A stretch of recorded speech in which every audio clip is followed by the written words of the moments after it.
வணக்கம் ட்ரேடர்ஸ். இன்னைக்கு நம்ம பார்க்க போகிறது ப்ரீ மார்க்கெட் ரிப்போர்ட். அதாவது ஜனவரி 20ஆம் தேதி இன்னைக்கு திங்கட்கிழமைக்கான ரிப்போர்ட் தான் இன்னைக்கு நம்ம பார்க்க போகிறோம். பார்த்தீங்கன்னா நம்மளோட மார்க்கெட், அதாவது இது வந்து நிஃப்டி 50யோட இயர்லி சார்ட். நான் வந்து இயர்லி சார்ட் எடுத்துக்கிறேன் அண்ட் ரீசெட் பண்ணிடலாம். இந்த இயர்லி சார்ட் எடுக்கும்போது நமக்கு ஒரு முக்கியமான இன்ஃபர்மேஷன் கிடைக்கும். நான் இந்த கேண்டில் ஸ்டிக் பேட்டர்ன் உங்களுக்கு தெரிஞ்சிருக்கும். கேண்டில் ஸ்டிக் பேட்டர்னில் எப்போ வந்து நமக்கு ஒரு இப்போது ஃபார் எக்ஸாம்பிள் இப்படி நம்ம வைக்கிறோம். இந்த இடத்துல நமக்கு ஒரு ரெட் கேண்டில் மாதிரி, அடுத்து ஒரு குட்டியோண்டு இங்கே ஒரு க்ரீன் கேண்டில், திருப்பி ஒரு ரெட் கேண்டில். அதாவது இந்த மாதிரி ஒரு பெரிய கேண்டில், திருப்பி இங்கே ஒரு மேலே கேண்டில், இப்படி இந்த மாதிரி வந்துச்சுன்னா இதுக்கு பேர் வந்து என்ன சொல்லுவாங்கன்னா ஈவினிங் ஸ்டார்னு சொல்லுவாங்க. அதே இது மேலே இப்படி ஒரு கேண்டில், கீழே ஒரு கேண்டில், மேலே இங்கே மாதிரி இந்த மாதிரி ஒரு கேண்டில் வந்துச்சுன்னா இதுக்கு பேர் மார்னிங் ஸ்டார்னு சொல்லுவாங்க. உங்களுக்கே தெரியும், நமக்கு வந்து இந்த இடத்துல 1 இயர் கேண்டில் நம்ம பார்க்கும்போது பார்த்தீங்கன்னா இந்த இடத்துல ஒரு மார்னிங் ஸ்டார் மாதிரி ஒன்று ஈவினிங் ஸ்டார் மாதிரி ஃபார்ம் ஆயிருக்கு. ஸோ இது ரொம்ப இம்பார்ட்டண்ட்டான விஷயம். இந்த இந்த கேண்டில். ஸோ இந்த கேண்டிலோட பேட்டர்ன் என்னென்னா ஈவினிங் ஸ்டார்னு சொல்லுவாங்க இந்த கேண்டிலோட பேட்டர்ன். ஸோ அப்போது இந்த கேண்டில் ஈவினிங் ஸ்டார் வந்துச்சுன்னா மார்க்கெட் கீழே போகுதுன்னு தான் அர்த்தம். ஸோ இப்போ மார்க்கெட் கீழே போகிறதுக்கான ஐடியாஸ் தான் நிறையா இருக்குது. ஸோ இதுதான் வந்து நமக்கு ஃபஸ்ட்டு கன்க்ளூஷன். அதாவது நமக்கு இது மார்னிங் ஸ்டாரா ஈவினிங் ஸ்டாரான்னு தெரிஞ்சுக்கிறதுக்கு நம்ம இப்போ இதெல்லாம் டெலீட் பண்ணிடலாம். ஸோ நம்மளோட ட்ராயிங்ஸ் எல்லாம் டெலீட் பண்ணிட்டோம். நம்ம பார்த்தோம்னா இந்த கேண்டில் வந்து நமக்கு முக்கியமானது என்ன சொல்லுதுன்னா, இது வந்து ஒரு ஈவினிங் ஸ்டார் கேண்டில்.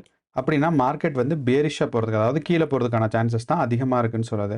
இதே மாதிரி நம்ம ஒரு இது வந்து ஒன் டே கேண்டில். அதாவது ஒன் டே கேண்டிலில் பார்க்கும்போது நமக்கு என்ன தெரிஞ்சிருக்கு, மார்க்கெட் கீழே போக போகுது அப்படின்னு சொல்லி. ஸோ நம்ம வந்து மற்ற இண்டிகேட்டர்ஸை யூஸ் பண்ணலாம். முன்னாடி நம்ம என்ன யூஸ் பண்ணியிருந்தோம்னா எஸ்எம்ஏ யூஸ் பண்ணியிருந்தோம். எஸ்எம்ஏ பற்றி நம்ம திருப்பி வருவோம்.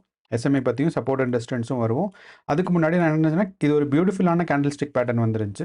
ஸோ அதனால் இது உங்களுக்கு சொன்னால் உங்களுக்கு கொஞ்சம் யூஸ்ஃபுல்லாக இருக்கும்னு. ஸோ இந்த மாதிரி ஒரு கேண்டில் அதுக்கு பேரலலாக ஆல்மோஸ்ட் அதோட ப்ரைஸ் ரேஞ்சில் இந்த பக்கம் ரெண்டாவது கேண்டில், அதாவது இந்த ஃபஸ்ட்டு ரெட் கேண்டிலும் இந்த இந்த மூணாவது ரெட் கேண்டிலும் பார்க்கும்போது பார்த்தீங்கன்னா பக்கத்து பக்கத்தில் மேலே ஒரு மவுண்டெயினில் இருக்க மாதிரி இங்கே ஒரு மார்னிங் ஸ்டார். ஸோ இதுக்கு பேர் என்னென்னா ஸ்டார்னு சொல்லுவாங்க. மேலே வந்தால் ஈவினிங் ஸ்டார், கீழே வந்தால் மார்னிங் ஸ்டார். இப்போ நமக்கு வந்து ஈவினிங் ஸ்டார் மாதிரி ஒரு கேண்டில் ஃபார்ம் ஆயிருக்கு அப்படின்னா மார்க்கெட் கீழே போக போகுதுன்னு தான் அர்த்தம். ஸோ இதுதான் ஃபஸ்ட்டு இந்த கேண்டில் ஸ்டிக் பேட்டர்னோட நம்மளோட கன்க்ளூஷன். இப்போது நம்மளோட சப்போர்ட் அண்ட் ரெசிஸ்டன்ஸ் பார்த்தோன்னா உங்களுக்கு தெரியும். அதாவது இந்த இடத்துல கேப் டவுனாக போன வாரம் திங்கட்கிழமை டவுன் ஆச்சு. ஸோ 1, 2, 3 4 ட்ரேடிங் செஷனில் மார்க்கெட் மேலே போச்சு. மார்க்கெட் மேலே போனாலும் இந்த கேப் டவுனை என்னைக்காவது ஒரு நாள் கவர் பண்ணணும். இதுதான் கேப் டவுன் கவரிங், இல்லைனா ஷார்ட் கவரிங்னு சொல்லுவாங்க.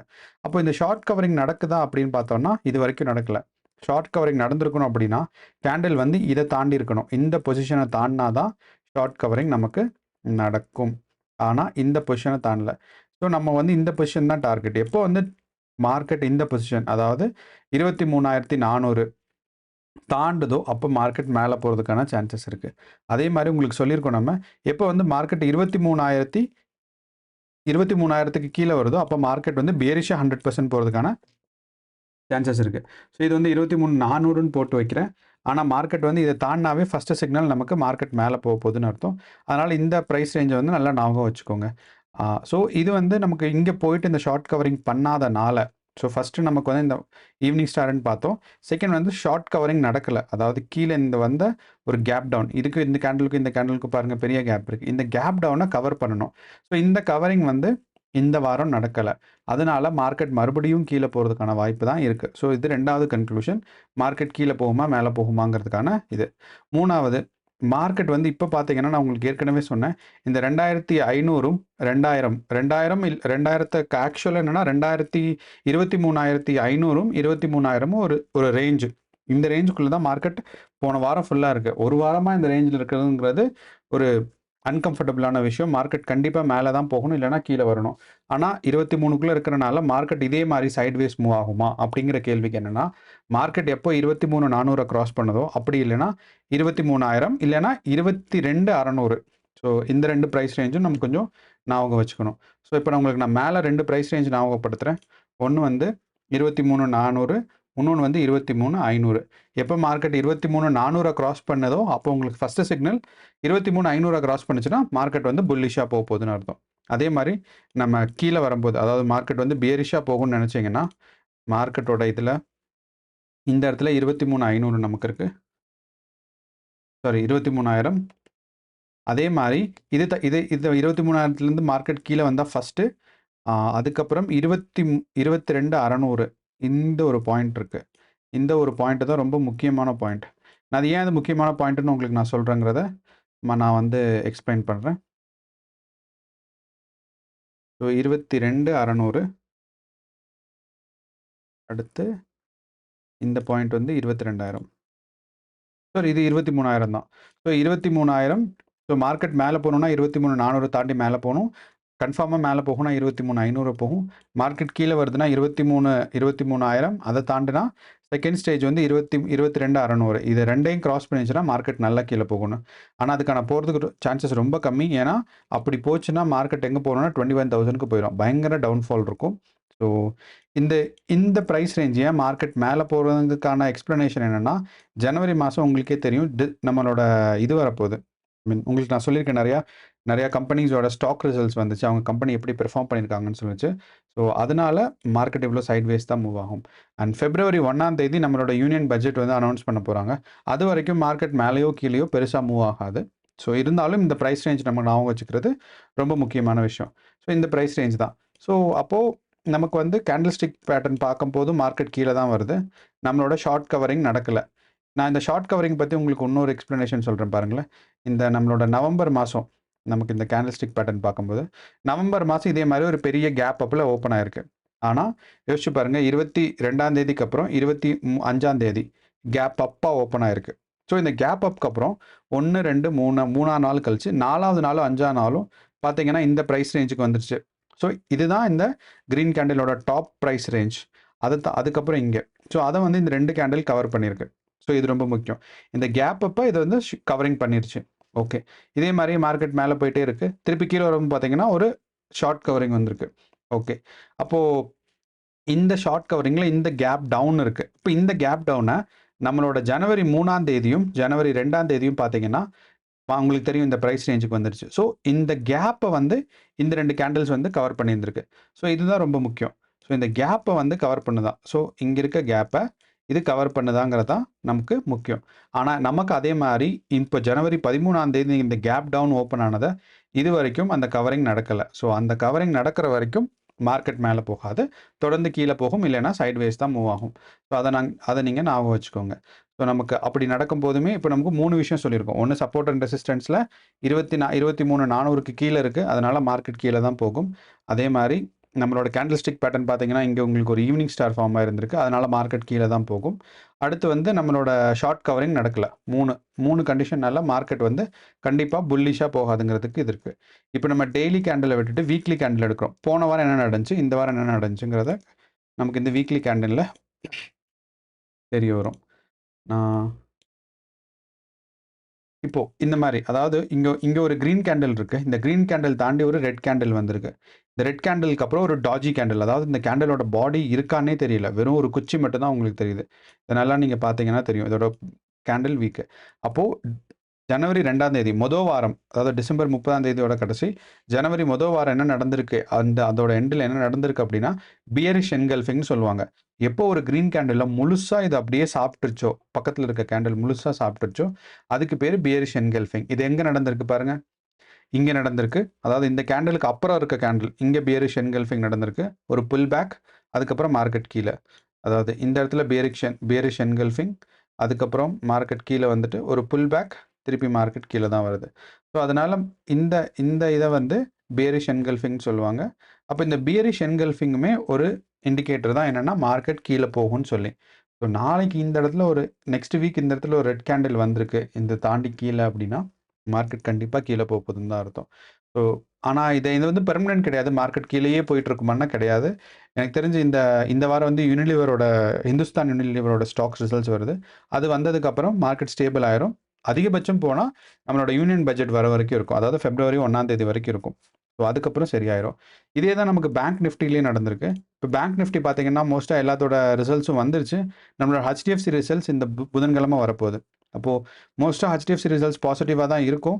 ஆனால் அதே மாதிரி கொட்டாக் மஹேந்திராவோட பேங்க் ரிசல்ட்ஸ் நமக்கு வந்துருச்சு. கொட்டாக் மஹேந்திரா உங்களுக்கு என்ன சொல்கிறாங்கன்னா, அவங்களோட போன வருஷத்தை விட இந்த வருஷத்தோட ப்ராஃபிட் அதிகம்னு சொல்கிறாங்க. ஆனால் போன குவார்ட்டர், அதாவது Q2 2024-25 ஃபினான்ஷியல் இயர்க்கான Q2 அந்த ரிசல்ட்ஸை விட கம்மி தான்.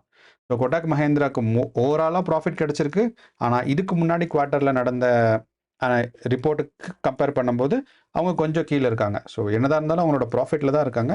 அதனால் இதுவும் அடுத்து ஹெச்டிஎஃப்சியோட புதன்கிழமை வர ரிசல்ட்ஸும் இந்துஸ்தான் யூனிலிவரில் வர ரிசல்ட்ஸும் சேர்ந்து கொஞ்சம் பேங்க் நிஃப்டியும் மேலே தூக்கி விடுன்னு சொல்ல போகிறோம், எக்ஸ்பெக்ட் பண்ணுறோம்.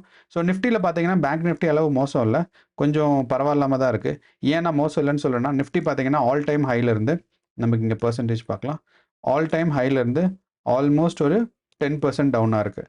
அதே இது நம்ம நிஃப்டியில் பார்த்தோம்னா, அதாவது நிஃப்டி 50யில் பார்த்தோம்னா ஆல் டைம் ஹைலேருந்து எவ்வளோ இருக்குன்னு பார்க்கலாம். ஸோ நிஃப்டி 50 இதுதான் ஆல் டைம் ஹை. இந்த ஆல் டைம் ஹைலேருந்து ஆல்மோஸ்ட் 12% 11% டவுனாக இருக்குது. ஸோ இன்னும் கொஞ்சம் கீழே வரணும்.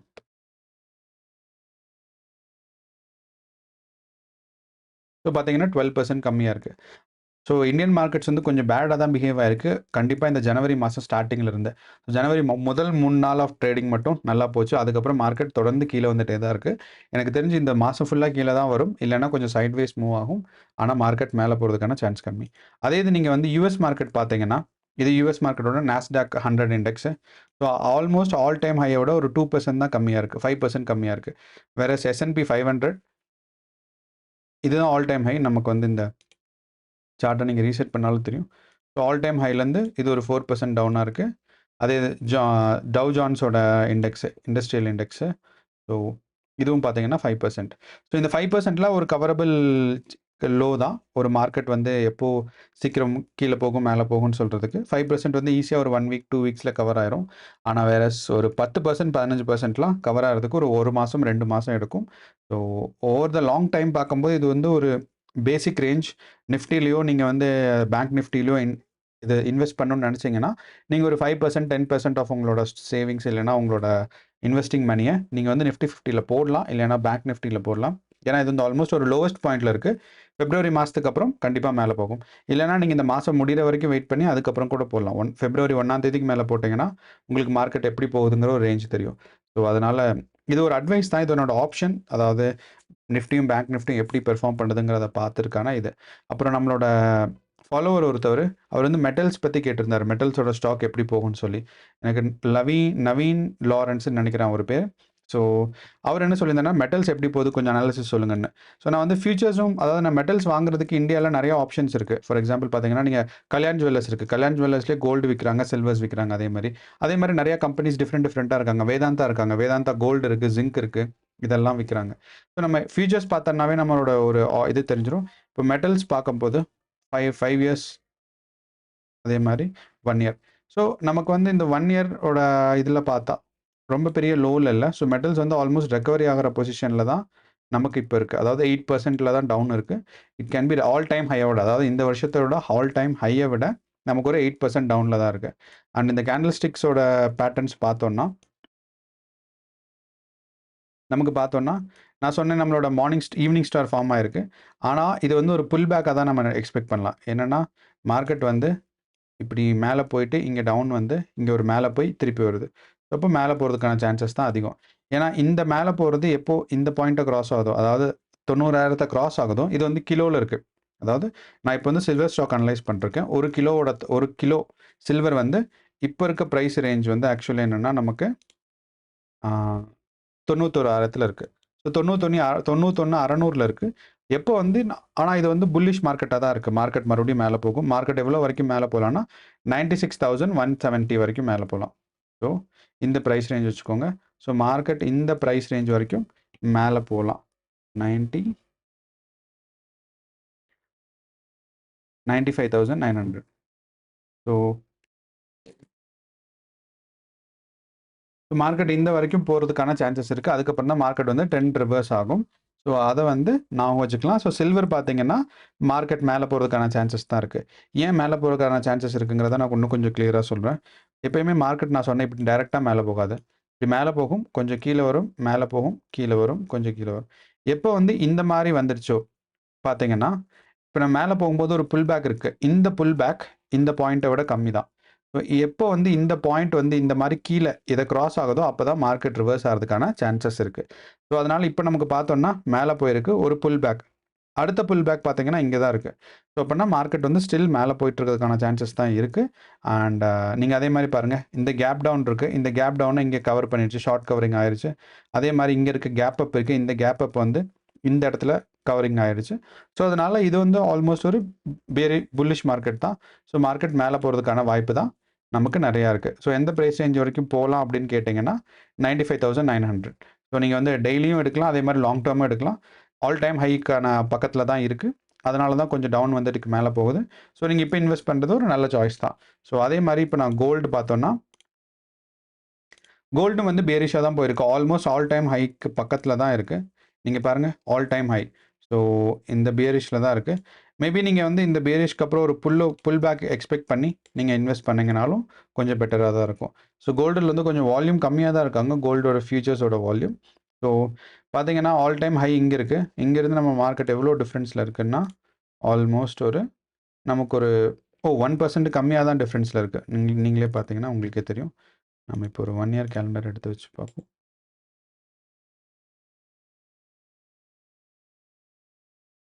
ஆமாம், பாருங்கள் 0.65 கரெக்டு தான் நம்மளோட analysis. So almost all time ஹையில் தான் இருக்குது கோல்டு. ஸோ நீங்கள் வந்து தைரியமாக இன்வெஸ்ட் பண்ணலாம். ஸோ ஆனாலும் ஃபுல்லாக இன்வெஸ்ட் பண்ணக்கூடாது. நம்மளோட இப்போ உங்களோட இது இருக்குது அப்படின்னா, ஒரு ஸ்டாக்கில் இன்வெஸ்ட் பண்ணிங்கன்னா முதல்ல வந்து ஒரு 10% இன்வெஸ்ட் பண்ணுங்கள். அது ப்ராஃபிட் அதுக்கப்புறம் அந்த ப்ராஃபிட்டை எடுத்துகிட்டு மீதி இன்னொரு 10% இன்வெஸ்ட் பண்ணலாம். அந்த மாதிரி தான் கொஞ்சம் கொஞ்சமாக தான் இன்வெஸ்ட் பண்ணணும், மொத்தமாக பண்ணிடக்கூடாது. ஸோ மெட்டல்ஸ் வந்து பார்த்தீங்கன்னா கோல்டு அண்ட் சில்வர் நல்லா தான் போயிட்டுருக்கு. வேறு ஏதாவது டவுட்ஸ் இருந்துச்சுன்னா நீங்கள் கமெண்ட் பண்ணுங்கள், நான் வந்து அனலைஸ் பண்ணி சொல்கிறேன். அண்ட் நம்ம நிஃப்டி 50யும் அதே மாதிரி நம்மளோட நிஃப்டி 50யோட அனலைசிஸில் பார்க்கும்போது நம்மளோட ட்ரெண்ட் லைன் வச்சு பார்த்தோன்னா, பார்த்தாலும் உங்களுக்கு ஏற்கனவே சொல்லியிருக்கேன். இந்த 9 SMA வந்து 200 கிராஸ் பண்ணிருச்சு. அண்ட் 100 கிராஸ் பண்ணிருச்சு, 50 கிராஸ் பண்ணிருச்சு. அப்படின்னா டெத் கிராஸ்ன்னு அர்த்தம். மார்க்கெட் கீழே போகுது நிஃப்டி 50யில். ஸோ அதே மாதிரி பேங்க் நிஃப்டியில் பார்த்தீங்கன்னா சேம் தான், உங்களுக்கே தெரியும் டெத் கிராஸ். இது ஞாபகம் வச்சுக்கோங்க. ஸோ இன்றைக்கி வந்து நான் டெத் கிராஸ் பற்றி சொல்லியிருக்கேன், கேண்டில் ஸ்டிக் பேட்டர்ன் பற்றி சொல்லியிருக்கேன், அதே மாதிரி ஷார்ட் கவரிங் பற்றி சொல்லியிருக்கேன். ஸோ நிஃப்டியும் பேங்க் நிஃப்டியும் எல்லாத்தையும் வச்சு பார்க்கும்போது கண்டிப்பாக கீழே வரதுக்கான வாய்ப்பு தான் நிறையா இருக்குது. HDFC ஸ்டாக் வந்து பாசிட்டிவாக வந்துச்சுன்னா கொஞ்சம் மேலே போகும். ஸோ டவுன்ஃபால் தான் ஆயிருக்கு HDFC ஸ்டாக்ஸ் போன வாரம். ஆனால் இன்னும் 100% பேரிஷாக போகல. ஏன்னா இந்த 200 கிராஸ் பண்ணால் தான் பேரிஷாக போகும். ஸோ இன்றைக்கி மார்க்கெட் உங்களுக்கு நான் சொன்னேன், ஏர்னிங்ஸ் வந்து அவங்க வெட்னஸ்டே அனௌன்ஸ் பண்ணுறாங்க. ஸோ பாசிட்டிவாக இருந்துச்சுன்னா மார்க்கெட் பாசிட்டிவாக போகும். ஆனால் நமக்கு பார்க்கணும் தான். ஓகே. அண்ட் ஆக்சிஸ் பேங்க் வந்து அதே மாதிரி ஒரு 20-30% டவுனில் இருக்குது. ஸோ நீங்கள் இன்வெஸ்ட் பண்ணனா கன்சிடர் பண்ணலாம். மார்க்கெட் ரெக்கவர் ஆகிறதுக்கான சான்சஸ் இருக்குது நம்ம வந்து இதில்.